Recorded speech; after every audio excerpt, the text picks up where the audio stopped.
debemos llevar a cabo. ¿Sí? Bueno, y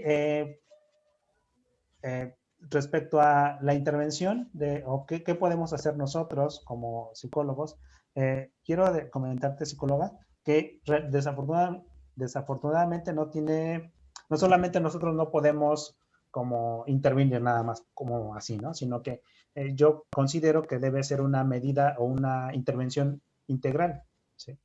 Tanto de institucional como de espacios públicos o que tiene que ver con los espacios públicos, ayuntamientos, Estado, pero también con recursos humanos y que ahí ya entraríamos nosotros, ¿sí? En recursos humanos. Por ejemplo, voy a explicar un poco de las fuerzas policiales, lo que se pretende o lo que, digamos, las recomendaciones que se han hecho es que se les destine a las fuerzas policiales mayor presupuesto, un presupuesto suficiente, mejorar sueldos, prestaciones, mayor capacitación también, dotarlos de mayor equipamiento e infraestructura, pero también de estrategias que está relacionado pues con la capacitación, de estrategias del control del delito. ¿Sí? Y espacios públicos tiene que ver con el alumbrado público, el rescate y conservación de parques y espacios públicos también. ¿Sí?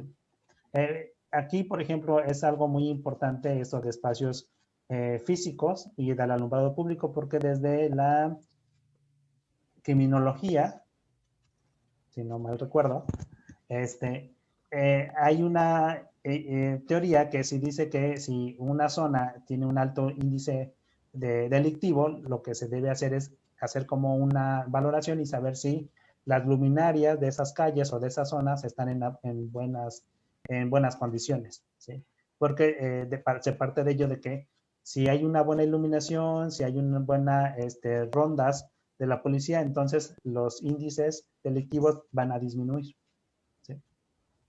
Y esto también tiene que ver con el siguiente, que es el rescate y conservación de espacios y parques públicos, que a veces se ocupan nada más para reunión, ¿no? A lo mejor de personas que tienden a delinquir. Precisamente para que se ocupe el espacio para el que fue hecho, por ejemplo, los parques, se ocupen para generar deporte, para, no sé, hacer alguna otra actividad, ¿sí? Y que sean zonas seguras, pues también, ¿sí? Y ello me recuerda, por ejemplo, hay una teoría que se llama la teoría de las ventanas rotas, no sé si tú hayas escuchado de eso, de la teoría de las ventanas rotas, ¿no? No, no que yo. Okay. Bueno, es una teoría que habla de que si un edificio, digamos, en un edificio de los ventanales, ahí se quiebra un ventanal, entonces, pero si inmediatamente se repara, es poco probable que las personas que viven cerca eh, puedan percibir al edificio como descuidado. ¿Sí? Por ejemplo, si un edificio tienes una ventana rota y no se repara inmediatamente, es muy probable que en la siguiente semana o los siguientes días las otras ventanas aparezcan rotas. ¿Por qué? Porque se demanda el mensaje de que hay un descuido, hay una despreocupación y que además no hay una consecuencia, no hay una sanción, ¿sí? A quien ha roto una ventana, por ejemplo, ¿sí? Entonces, tiene que ver con la permisividad también, con la falta de consecuencias y con la percepción de las demás personas de preocupación o descuido de esas zonas, por ejemplo. ¿Sí? Hay otro ejemplo de esta teoría, que es que unos investigadores hicieron un experimento partido en dos, que dejaron un coche digamos, lujoso, un coche bonito, en una zona pobre de Nueva York. Y lo que ellos decían que, pues obviamente el coche iba a ser desvalijado, ¿no? Y efectivamente al poco tiempo lo dejaron ahí estacionado, pero de poco tiempo las ventanas fueron quebradas, las llantas se fueron sustraídas y todo el coche quedó hecho chatarra. Pero después también hicieron el mismo experimento, le pusieron una zona, digamos, rica de California y igual dejar un coche en las mismas condiciones y después de un tiempo el coche seguía intacto, ¿no? Y a primera vista se podría decir que la pobreza es la que genera esos actos delincuenciales. Sin embargo, después los investigadores lo que hicieron es quebrar una ventana, ¿sí? Quebrar una ventana de ese coche y esperar a ver qué sucedía. Después de un tiempo, el coche el segundo coche que estuvo en la zona, digamos, rica de California, sufrió las mismas o tuvo el mismo fin que el que tuvo el que se dejó en la zona pobre de Nueva York, ¿sí? Desvalijado, ventanas rotas, y determinaron que tenía que ver precisamente con eso, con el descuido, o sea, que mientras las personas percibían o se dieran cuenta de que había un descuido, alguna despreocupación por algún objeto, por algún espacio, entonces las personas iban no iban a respetarlo, pues, ¿sí? Iban a cometer actos delictivos y que digamos, esa zona, ese objeto, pues no había ninguna consecuencia si alguno de ellos cometía, por ejemplo, le quebraba los vidrios o cometía algún delito, por ejemplo. ¿Sí? Y bueno, el tercer elemento de esta intervención integral que yo creo que debe ser es el recurso humano, que tiene que ver o se puede ser de una manera social o colectiva, pero también individual. ¿Sí? Por ejemplo, de una manera social o colectiva, tiene que ver con programas sociales, ya sea de políticas públicas o generadas de políticas públicas desde el Estado, desde las ciudades, pero también a lo mejor de iniciativas privadas, ¿sí?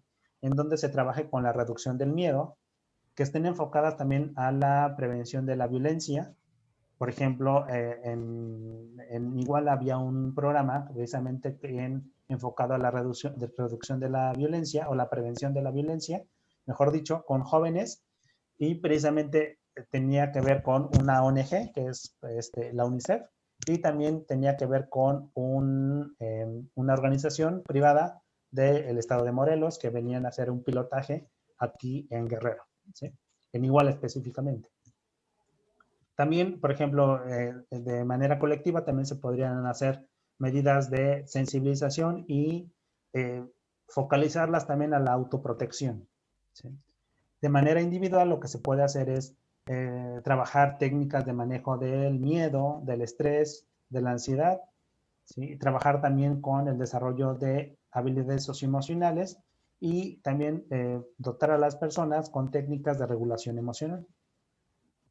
Ok, claro, es un trabajo como lo mencionas, integral, ¿no? Es un trabajo que nos compete a todos y pues bueno, es agradable escuchar que sí conocía de este programa que mencionaste de la UNICEF y es importante recalcar este tipo de trabajos, ¿no? Que se hacen. Bueno, por la pandemia, pues ahorita algunos me parece que están limitados, suspendidos tal vez, pero pues el hecho de que existan es agradable saber, ¿no? Que hay gente que está preocupada por esa situación y yo creo que nosotros también desde nuestra trinchera como ciudadanos, pues ir apoyando, ¿no? En la manera en que educamos a nuestros hijos, estar al pendientes de ellos y nosotros como ciudadanos cuidarnos también entre nosotros, ¿no? Y sobre todo de nosotros mismos. Sí, claro, sí, sí, sí, tienes razón.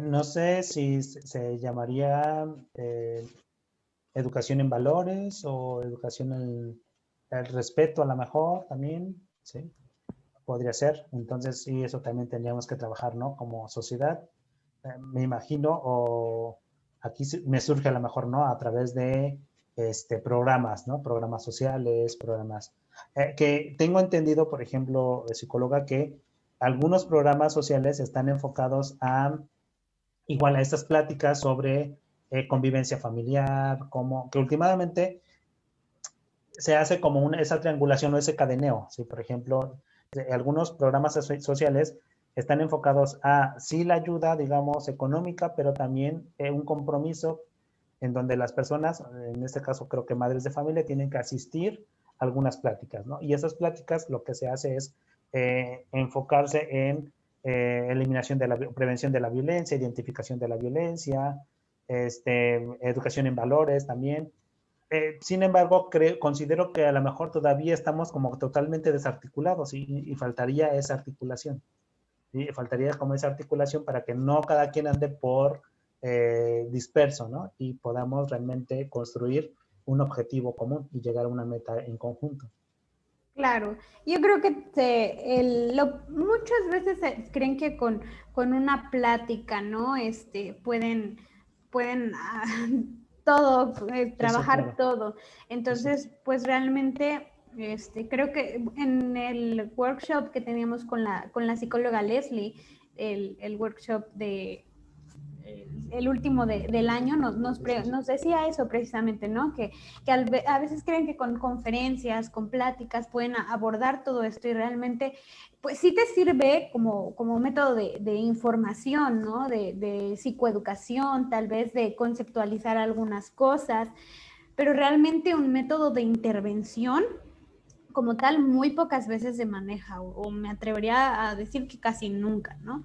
En ciertas instituciones tal vez, y estoy hablando de instituciones que lo buscan de manera privada. Nosotros como instituto, el IPAC tiene un sistema de apoyo a instituciones educativas, ¿no? En el cual precisamente abrimos esa posibilidad a las escuelas que quieran acceder a ese apoyo, con un costo obviamente, pues que nosotros podamos llevar asesorías psicológicas, algunos módulos de información, conferencias, talleres incluso, ¿no?